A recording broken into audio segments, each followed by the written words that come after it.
What's going on, guys? GCMSC here and welcome to a brand new video and welcome to your daily dose of transfer gossip. And today is going to be Monday the 2nd of September, got confirmed as to go through as well as the rumours. So just before we get started, if you could do our good stuff by leaving a like rating, press the subscribe button if you're new, and press the bell notification next to it so you never miss an upload. Yes, this episode will be down below in the description box, and current schedule every day at 8 AM UK time is a new transfer episode. And finally, in the comment section below, what transfer do you think will surprise us the most this season? And as you're probably already aware, today is deadline day for pretty much every single top European league. And one thing I want to mention very briefly is that this episode has got rumours, but most of them should be confirmed by today. And I also want to point out, it does not mean there won't be any more transfer videos coming because I'm recording this on Sunday, so the stuff happening on Monday will still need to be caught up on, and I'll do that on Tuesday morning. Sorry about the long intro, but I had a few things to cover before we get started. But the very first player today isn't going to be a transfer to a different club, it's going to be changing nationality. So the player in particular is going to be Eriksen, who you may remember from previous FIFAs where I believe he's a 5-star skiller. But yeah, he has been called up to the Chinese national team. He officially gained the Chinese citizenship a few days ago, and a few other players in the CSL are following the same route. One player you may recognise is Alan, who plays for Guangzhou, I want to say. Apparently he's doing the same thing. I'm assuming it's the same situation as if a player plays in, say, England for 5 years. Technically, they can essentially play for the English national team. So the Chinese Super League are doing the same thing with their Brazilian players and whatnot. So their national team will improve a fair amount, probably over the next few months. But now we move on to the first transfer, and we have Carillo. He is the former most expensive signing for Southampton, but now he's joined CD Leganes on loan for the season. Belgian midfielder Defoe has now become a free agent after leaving Burnley, and they mutually terminated his contract. They terminated it early because he wants to return to Belgium for family reasons, and fair play to him for doing so and making the deal happen. Osorio has joined Zenit St. Petersburg in Russia from FC Porto. It's a €1 million loan fee with the option to buy next summer. Kral made the move to Spartak Moscow from Slavia Prague. It's €11.5 million fee for him. Jean-Kevin Augustin has joined AS Monaco from Leipzig. It's initially a loan deal worth around €4 million and also an option to buy next summer if he impresses at the club. And he's set to replace the outgoing Falcao, but I'll talk about in just a moment. And it also opens up the door for Sheikh to make the move to Leipzig from Roma. But now moving on to Falcao, he has joined Galatasaray on a 3-year contract. It's from Monaco, and the Turkish Giants have announced via their social media that the striker, he has arrived in Turkey for his medical and to sign his contract. In regards to a fee, I'm not sure how much it's going to cost them, but from Monaco's point of view, they have now got Augustin, Ben Yedder and Slimani, so for Falcao, it wasn't really necessary to keep him anymore. And then we have got Bakayoko. He has joined AS Monaco or rejoined them from Chelsea. It's all official. It's a loan deal for 1 year, the option to buy next year for a further £38 million or €42 million.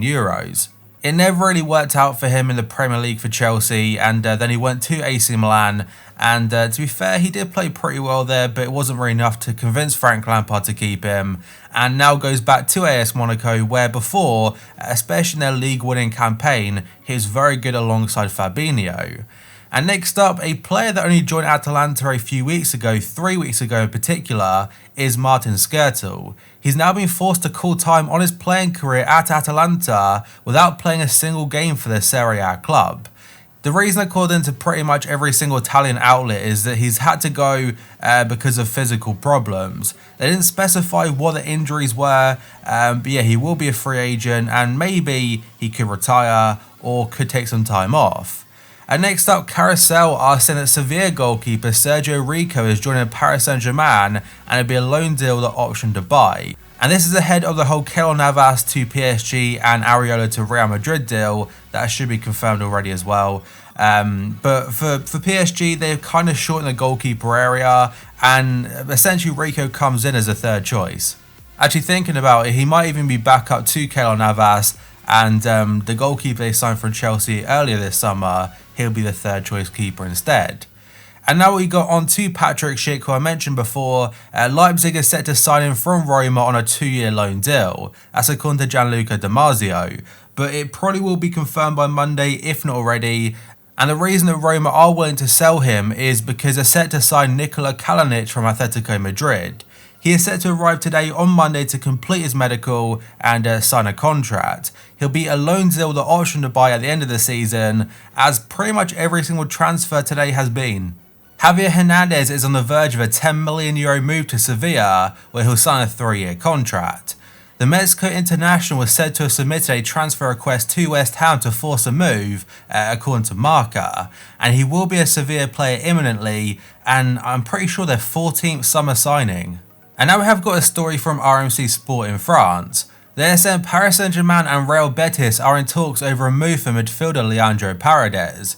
The midfielder only joined Paris Saint-Germain back in January for €47 million, but has not broken into the first team. PSG are ready to let him leave and looks set to join Betis on loan, though the Spanish side will have an option to buy. And it does seem like a very similar situation to Lo Celso, who was playing for PSG, didn't cost them anywhere near 47 mil though, and then went to Real Betis. Since then has made the move permanently to the Spanish side, and they loaned him to Tottenham, also with a very high option to buy to make profit. But now the stories from Sunday morning do suggest that talks have now officially broken down between the two sides, because Real Betis really can't afford to cover his wages. He is now set to stay at Paris Saint-Germain and will really look to prove himself, because some sites had him down as one of the worst signings from the winter transfer window, if not the worst. Juventus' sporting director Fabio Paratici has confirmed that Paulo Dybala will not be leaving the club before Monday's transfer deadline. I've said it over and over again, but he was very close to going to Manchester United and Tottenham, and Paris Saint-Germain showed a lot of interest. But now the Neymar deal is definitely not happening. Dybala is set to stay at Juve this season. But a player potentially going to Juventus this time next year on a free transfer is going to the Danish international Christian Eriksen. The source is the Sunday Mirror, and they say Eriksen is ready to run down his contract at Tottenham in order to get a free transfer to Juventus next season. Juve are known for getting very good and talented players on free transfers, and if they bring in Christian Eriksen, it might be one of their best. And it definitely puts Tottenham in a very odd situation, because if they can't get him to sign a new contract, he will go on a free transfer, and he can start talking to clubs from January onwards. He'd also receive I think a loyalty bonus for seeing out his contract, and then get a crazy good signing on bonus and a very good wage at Juventus. And now we have a very strange one. So it does say that Bruno Fernandez is going to Real Madrid for €70 million. That part isn't strange at all to me, but the source is somewhat questionable because it's according to Fiorentina's sporting director. And I'm not sure how he knows this information, but he did make the surprise claim during a press conference announcing the signing of Brazilian left back Dalbert from Inter. It didn't really have any correlation to the Dalbert deal, and it kind of came out of nowhere. He has been linked to Real Madrid since the move to Tottenham and also United broke down, but I'm not sure how a sporting director from Fiorentina would know this information. We'll have to wait and see how it ends today. And now we have a very interesting story from Bild in Germany. They're saying Jerome Boateng is set to leave Bayern Munich for Italian champion Juventus. He did not take part in yesterday's team training nor the squad photo shoot.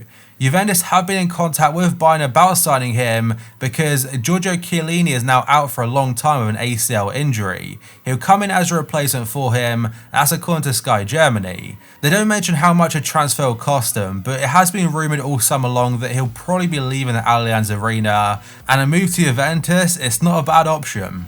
And now a player linked to Bayern according to the Mirror. They're saying Bayern still want to sign Leroy Sané before the transfer deadline on Monday. That's despite the fact he's set to miss a majority of the season with a cruciate ligament injury. The German champions were heavily linked to a move for the Manchester City forward as they search for a long-term replacement for the outgoing Arjen Robben and Frank Ribery. Now, do I think a transfer will happen before today's deadline? I can't see that happening, but if his injury is looking a little bit better come the winter transfer window in a few months' time, I can imagine a deal would happen then. Napoli manager Carlo Ancelotti has said that he would like to have Zlatan Ibrahimovic at the club for free. Ibra last played in Europe for Manchester United a couple of years ago before moving to LA Galaxy. In an interview with Carlo Ancelotti recently before their game against Juventus, he was asked about Ibrahimovic. He did say, "Of course I'd take Ibra. It should come with a little discount though, maybe even free." And I really quickly want to mention that Juventus vs Napoli game, because if you saw it on Saturday night, it was pretty damn special. Juve went 3-0 up, Napoli brought it back to 3-0, and then Koulibaly unfortunately scored an own goal in added time to make it 4-3 to Juventus. But back onto the Ibra story then. So a couple days ago, Ibra said in an interview himself that he could still easily play in the Premier League at the highest level, and that then started rumours to Manchester United. But quite possibly at the end of the MLS campaign, might he move to Napoli? We'll have to wait and see. Tuttosport claimed that Juventus striker Mario Mandzukic has received offers from more than one club in Qatar. The Croatian international has been rumoured to be leaving Juventus as of late, linking him to the likes of Manchester United, Inter Milan and even a return to Bayern Munich. But that, guys, is going to be it for this video. So if you could do that good stuff by leaving a like rating, press the subscribe button if you're new, and press the bell notification next to it so you never miss an upload. Yesterday's episode will be down below in the description box, and current schedule every day at 8 AM UK time is a new transfer upload. So thank you for watching this video, I'll see you next time.